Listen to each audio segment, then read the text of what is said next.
Your relationship with yourself will make or break your relationship with everyone else. If you don't maintain boundaries, if you make decisions that you don't believe in, and if you become anyone other than who you want to be as a person, every relationship is doomed. So be you. Good advice. And now we will hear from Reverend Alice with our sermon. It's good to be with you this morning. Did you know we are in the season of love? Valentine's Day is a little more than a week away. I'm never much for Hallmark holidays, but today I want to take a little deeper look at love, and especially how we need to live our lives with self-love in order to love the world. When the UUA, the Unitarian Universalist Association, started the organization Standing on the Side of Love, now simply Side with Love, I was thrilled. My faith and experience with the Universalist theology and our tradition really deepened when I was a member of a small, rural, historically Universalist church in Jackson, Michigan. I know you've heard this, but carved across the front of the beautiful wooden altar were the words, "God is love." That's the God of my understanding. When we are filled with love and in loving relationships, I feel we have brought God into the equation.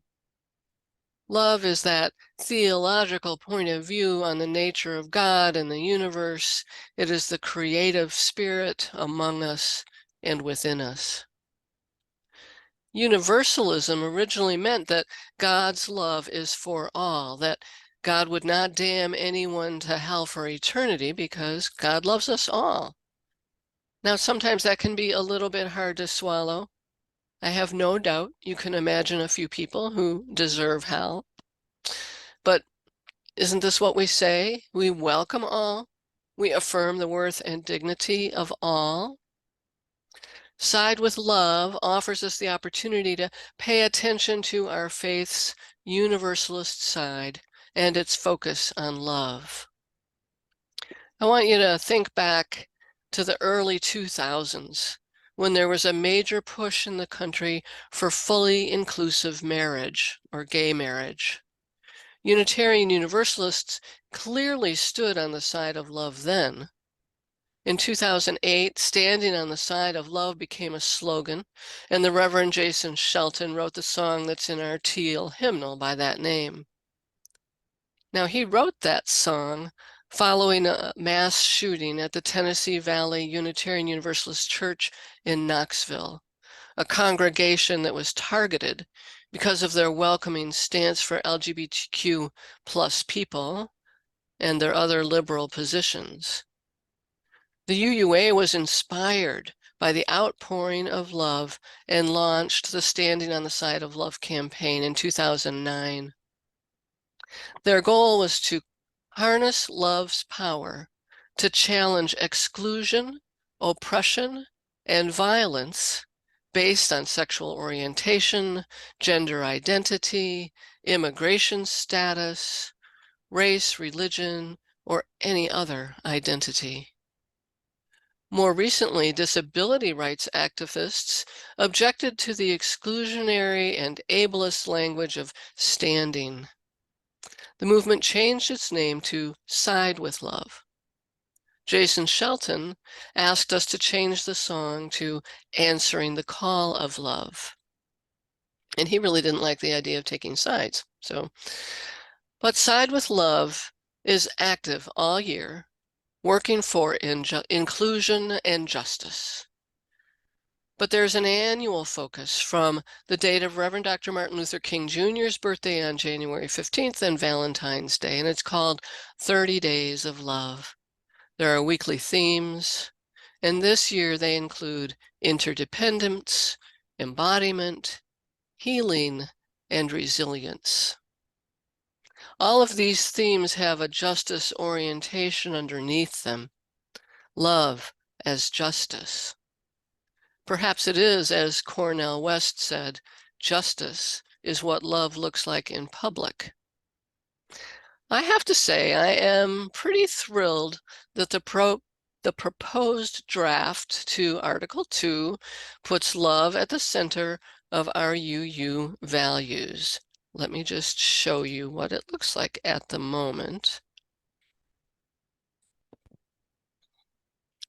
This is a set of values that we hold, or that Article 2 draft is considering, and love is clearly at the center. If you've been following the work of our association, I'll get into this here just a little. Our bylaws have a section in them called Article 2, which is an important section of our bylaws that codifies our principles, our sources of inspiration, and other important statements of purpose, inclusion, and freedom of belief. Article 2 requires a review of these statements every 15 years. As Unitarian Universalists, it would be very unlike us to sit back without thoughtfully considering who we are and what we are about. That would be a creed. Right now, we're in the middle of a multi-year process of review. The first draft is now available, including that image I showed, and it will be presented, perhaps with some revisions, at the 2023 General Assembly in June to decide if it should have an additional year of deep study. If we agree to keep studying this draft, the final vote will be in June 2024. I like that we examine these things. One of our strengths as Unitarian Universalists is that our faith and perspective changes with the times. I would hope transforms us for the better. Our values are not carved on stone tablets handed down by God. And as James Luther Adams would say, revolution is not sealed. We are indeed a living tradition, like it says on the front of our hymnal. And of course, change is not without controversy. That happens when we have to try and work it out together, especially through flawed and challenging democratic processes. With all that as background, I really want to turn us back to love. It seems that one ingredient seems to be missing, maybe, or it isn't quite as evident from the Side with Love campaign, and that is self-love. Now, if you think I'm talking about bubble baths with scented candles or sitting on a beach with a good novel, you'd be wrong. There's nothing wrong with pampering yourself like that. And Kim, we're all envious. But right now I could really use that myself. But what I am talking about is living a life of integrity. Being able to look at yourself in the mirror and see who you are. For example, what do we mean when we say we welcome everyone? What does it mean to our self-understanding when we don't live up to that? Now, I don't know about you, but I do not always live up to that value, and I don't even realize it half the time. When I really mess up and let a bias take over my thinking, I am not living up to the Universalist value. It happens far too often. I'm certainly more aware of it now, but it hasn't fully stopped. For example, some years ago when my home congregation was working through the updated Living the Welcoming Congregation curriculum about LGBTQ plus people, I made the comment that I thought all marriages should be religious and that unions should be legal or civil. I wanted to separate the controversial religious practice of marriage from the legal one. Make unions legal for everyone and leave marriage to the priests. Well, that was hurtful to some of the gay members of the congregation who wanted their love to be recognized in every arena. Why did I want to be exclusionary? When the congregation wanted to put up a banner on the building that said, "People of Faith for Marriage Equality," people in the congregation said they didn't want to make political statements like that out of fear of being targeted. Not an unfounded fear. But some of the gay members were so hurt that we were debating their worth and dignity, shouldn't it be obvious what we should do? Well, it should be, but it wasn't to those of us in the comfortable majority with privileges we don't always see or recognize.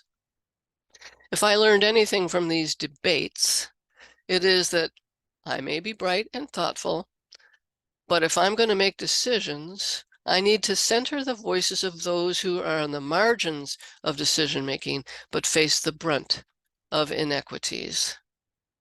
When I realize the mistakes I make, I feel a little crack in my Universalist veneer. Maybe I'm not living up to who I say I am. This feeling comes up for me sometimes when I teach seminars in the Montgomery County Office of Reentry. Some of the young men who have just been released from prison who are in the classes are covered with tattoos on faces and hands, slouched in their chairs or falling asleep. It's hard not to think, no wonder. But I have learned to see them as much more than that first impression. I have to remember that I know nothing about their situations growing up. I know nothing of the trauma of living in prison. I know little of the overwhelm of release or the challenges society throws at someone with a record. I have no idea how much sleep they got in the halfway house the previous night. How much of where they are right now was their fault? And moreover, what the heck do we do about it? How does that connect with my own self-love? I said at the outset that Universalism's theology is that God loves everyone and would not damn anyone to hell for eternity. And over the years, that idea has been translated into the concept of being wholly inclusive. How do I personally welcome everyone? You may remember that old Edwin Markham quote, "He drew a circle that shut me out. Heretic, rebel, a thing to flout. But love and I had the wit to win. We drew a circle and took him in." Who's in and who's out? When I shut people out, I don't feel very good about myself. For me to live into my values, to live with integrity, to love myself, I need to be as inclusive as I can. And this inclusivity is really hard on a personal level and extraordinarily difficult on a systemic level. But it's a vision I hope we don't lose sight of. It begins personally with the assumptions we make about the other. It is impossible to live our lives without making assumptions. These are the shortcuts we use to get through life, but they can be dangerous too. What is much harder is to take the long path and try to get to know someone. And if we don't have time for that, how about we try to approach each encounter with love? Now, maybe we're getting somewhere. Pass someone on the street, smile to yourself and think, I love you. A driver cuts you off, think to yourself, I love you. Now that's hard for me. I love you. Who knows what might change in the world? You may know the story about the monks and the rabbi, but I'm going to tell it. Once upon a time, there was a wise abbot of a monastery who was the friend of an equally wise rabbi. This was in the old country long ago when times were always hard. But just at that time, they were even worse. The abbot's community was dwindling, and the faith life of the monks was fearful, weak, and anxious. He went to his rabbi friend and wept. The rabbi comforted him and said, There's something you need to know, my brother. We have long known in the Jewish community that the Messiah is one of you. What? Exclaimed the abbot. The Messiah is one of us? How can this be? But the rabbi insisted that it was so, and the abbot went back to his monastery, wondering and praying comforted and excited. Once back in the monastery, he would pass by a monk and wonder if he was the one. Sitting in chapel, praying, he would hear a voice and look intently at a face and wonder, is he the one? The abbot had always been kind, but now began to treat all of his brothers with profound kindness and awe, ever deeper respect, even reverence. Soon everyone noticed. One of the other brothers came to him and asked him what happened. After some coaxing, the abbot told him what the rabbi had said. Soon the other monk was looking at his brothers differently, with deeper respect and wondering. Word spread quickly. The Messiah is one of us. The monastery was suddenly full of life, worship, love, and grace. The prayer life was rich, passionate, devoted, and the services were alive and vibrant. Soon the surrounding villagers came to the services, listening and watching intently, and many joined the community of monks. After their novitiate, when they took their vows, they were told the mystery, the truth that their life was based on, the source of their strength, the richness of their life together. The Messiah is one of us. The monastery grew and expanded into house after house, and the monks grew in wisdom and grace before each other and in the eyes of God. And they say still that if you stumble across this place where there is life and hope and kindness and graciousness, that the secret is the same. The Messiah is one of us. I love that vision of love for whomever we encounter as a way to live out our universalist values. It is how we reduce our human tendency to other and instead ramp up our desire to include, responding to our need to belong. But then why does Side with Love focus on all the social justice stuff, right? Why not just kindness? Why voting rights, trans rights, decriminalization, climate justice? So much is already being asked of us as UUs. Feed people who are hungry, house people who have nowhere to go, save the planet, work for collective liberation. If I don't do all these things, does it mean I'm not living a life of integrity? No, of course not.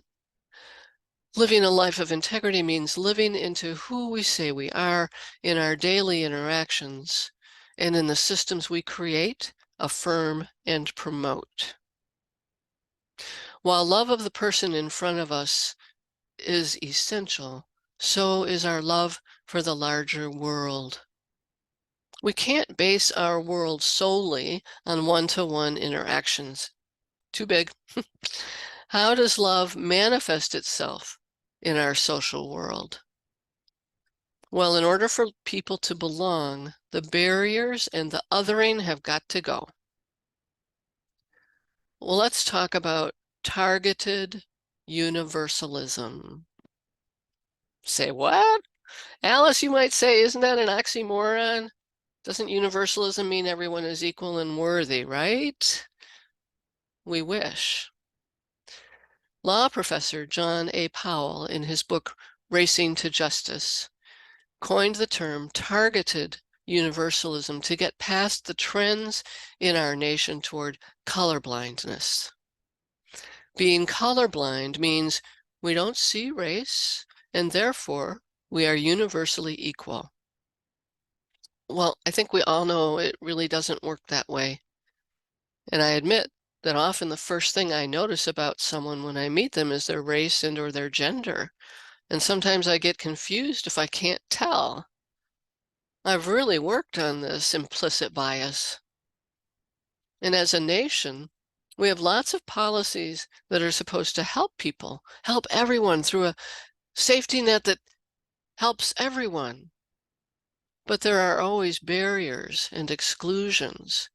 So often, policies help some people and hurt others, include some people and exclude others.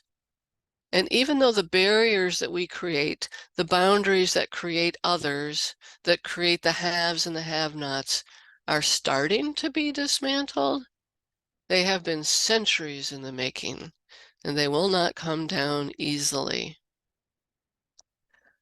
Powell refers to some of the policies President Obama put in place, such as healthcare.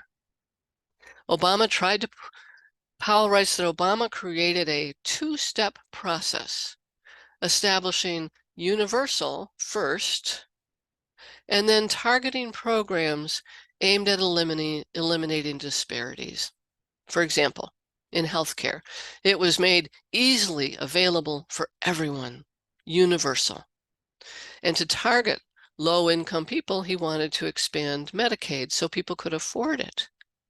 He added wellness checks as a benefit because people without access to health care in the past would often miss out on preventive care and instead relied on the emergency rooms. Universal care targeted at needs and disparities. And of course, there was pushback. Powell wrote, although it's hard to argue with the truly universal benefits of broad access to essentials such as healthcare or education, even targeted universal programs can cause racial resentment. Such resentment does not simply represent racist attitudes. It also represents ambivalence and confusion. A more sophisticated understanding of our common yearnings for fairness and connectedness can help us learn how to greatly increase our potential to build a society we can all be proud to call home. So we see the dismantling of barriers beginning to happen in the multiracial categories that are now on our census forms, the multigender non-binary options on hospital intake records and other places. The world is waking up to the notion that we do not neatly fit into 2 boxes or 4 boxes. Things are fluid, changeable. Policies need to recognize the fullness of humanity of each human being, but do it in a way that targets those who have been historically left out. The classic example of the GI Bill that provided educational benefits following World War II is an example. It was a wonderful leveler for white GIs, but those benefits did not go to Black GIs. Who knew that a policy that was intended to lift people up kept others out? So how do we keep up? Whenever possible, think about whatever policy or decision we make, who will benefit and who will pay.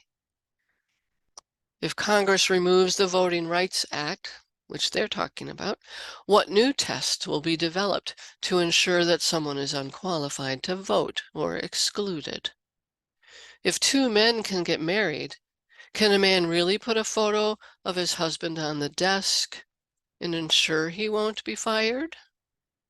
Gay marriage may be legal, but there is no protection in housing or in the workplace. So when the UUA puts love at the center, and when Side with Love puts justice as its focus, it is because the two cannot be separated. We cannot create an other and be free ourselves. For me to be free, I have to know that I am not benefiting from someone else's suffering. And if you think the pendulum has swung too far, that I shouldn't have to give up everything for someone else to be free, don't worry. Taking steps to free others, to love others, is the way to free yourself, to love yourself. Collective liberation, beloved community, these are all the terms we keep hearing from our faith now. These are expansive visions that are aimed at a world that is more inclusive and just, not exclusive and narrow. When I live into that vision, I certainly feel the integrity of a life with love at the center. Women's rights activist and Black feminist Adrienne Maree Brown of Detroit wrote this in her book, Emergent Strategies. When we are engaged in acts of love, we humans are at our best and most resilient. The love in romance that makes us want to be better people, the love of children that makes us want to change our whole lives to meet their needs, the love of family that makes us drop everything to care for them, the love of community that makes us work tirelessly with broken hearts. Perhaps humans' core function is love. Love leads us to observe in a much deeper way than any other emotion. If love, she goes on to say, were the central practice of a new generation of organizers and spiritual leaders, it would have a massive impact.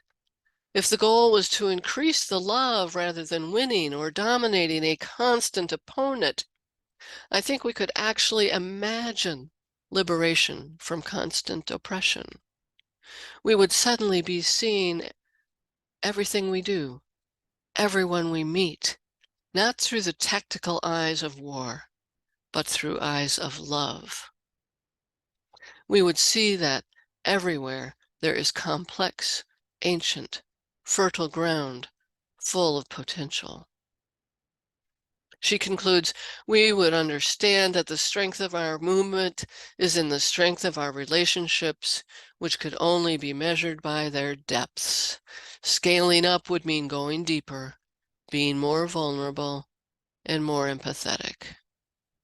She sounds universalist, doesn't she? Friends, listen to that inner voice. That's everything. That's conscience. That's ethics. That's integrity. That's self-love. Hold up that mirror without exhaustion. Know that you have had a massive impact when you increase the love in the world, even a little bit. Our challenge is to increase the love rather than fight with each other. Imagine seeing what we do through the eyes of love. Who have we othered? And who do we need to bring into the circle? Is what I'm doing increasing the love in the world by filling these gaps? Am I seeing myself as full of loving potential? If we are going to put love at the center of our values, then that is the work we need to do, and it starts within. May it be so.